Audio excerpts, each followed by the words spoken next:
Di pesisir Indonesia, di antara laut dan daratan, tumbuh ekosistem yang menjadi penopang kehidupan.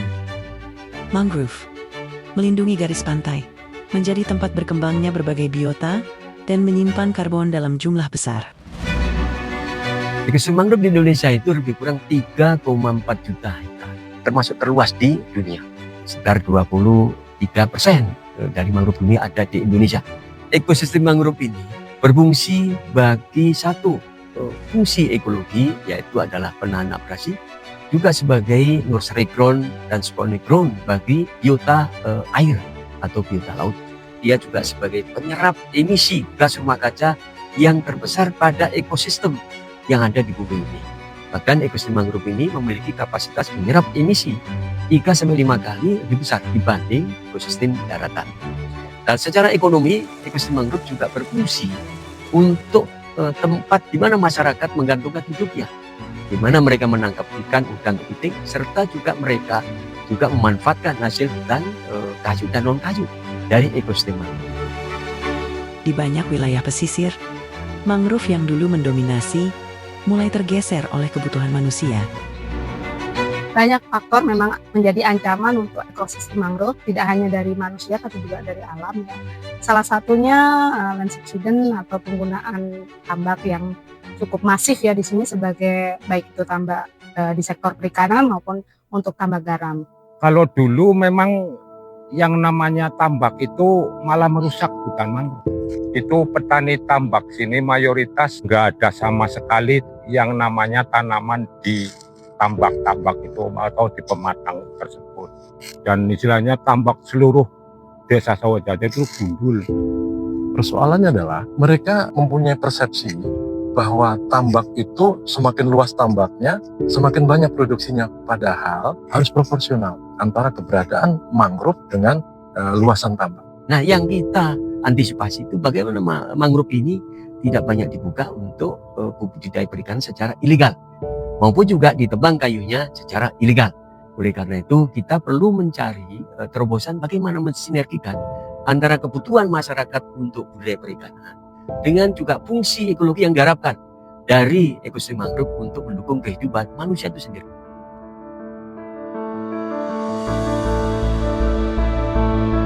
Dari kebutuhan itu, muncullah sebuah pendekatan yang mencoba menjembatani keduanya.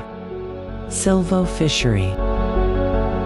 Silvofishery ini sebenarnya langkah yang kita lakukan untuk memperbaiki mangrove yang dulunya bagus kemudian dikonversi menjadi tambak tradisional, tapi karena produktivitasnya rendah, pemerintah akan kembali menanam mangrove, tetapi jalan keluar yang harus ditempuh jangan sampai meninggalkan kegiatan budidaya perikanannya. Makanya harus dipadukan antara memelihara mangrove dan memelihara ikan secara bersamaan, namanya jadi silvofishery. Kita mencoba menginisiasi, mempopulerkan, mensosialisasikan pendekatan silvofishery Wanamina.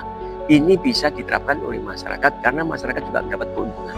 Itu kan memadukan mangrove, karena mangrove itu akar-akarnya yang berada di dalam air itu menghasilkan pakan alami yang sangat bagus untuk ikan maupun udang, sehingga kalau ada mangrove justru akan meningkatkan daya tahan ikan maupun udang yang ada di dalamnya, sehingga tingkat keberhasilannya itu akan lebih tinggi.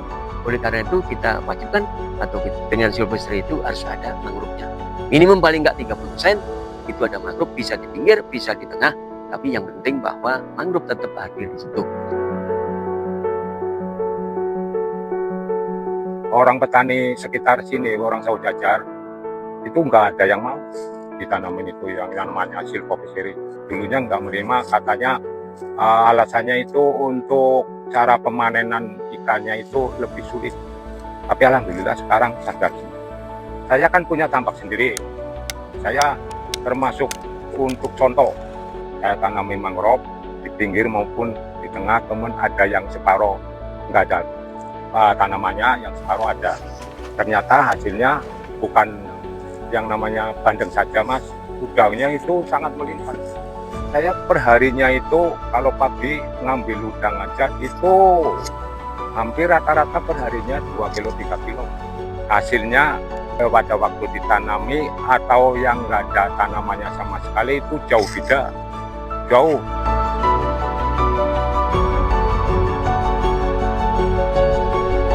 Nah, Seperti saat ini kita sedang berada di desa Sawojajar, yang ada di Kabupaten Brebes. Saat ini kita sedang panen ikan bandeng, ya, yang sudah kita tebar 5 bulan yang lalu dan sudah kita panen.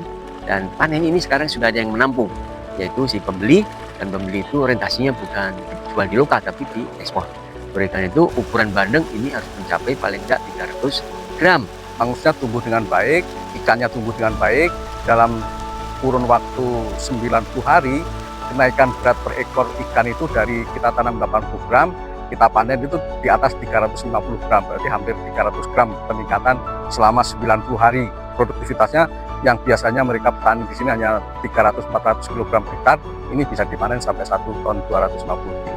Dan inilah diharapkan bahwa saat ini tidak bisa masyarakat hanya produksi ikan bandeng saja, tapi produksi ikan bandeng pasarnya kemana, harganya berapa. Nah, sehingga dengan cara itu masyarakat tertarik, ada kemudahan akses pasar dan harga yang layak dan bagus. Oleh karena itu juga penanganan pasca panen juga ini dipraktekkan. Model budidaya atau inisiasi itu berkelanjutan jika faktor produksi itu bagus, faktor manusianya bagus, lalu faktor juga pasarnya ya itu juga siap. Nah, sehingga dengan cara itu berkelanjutan.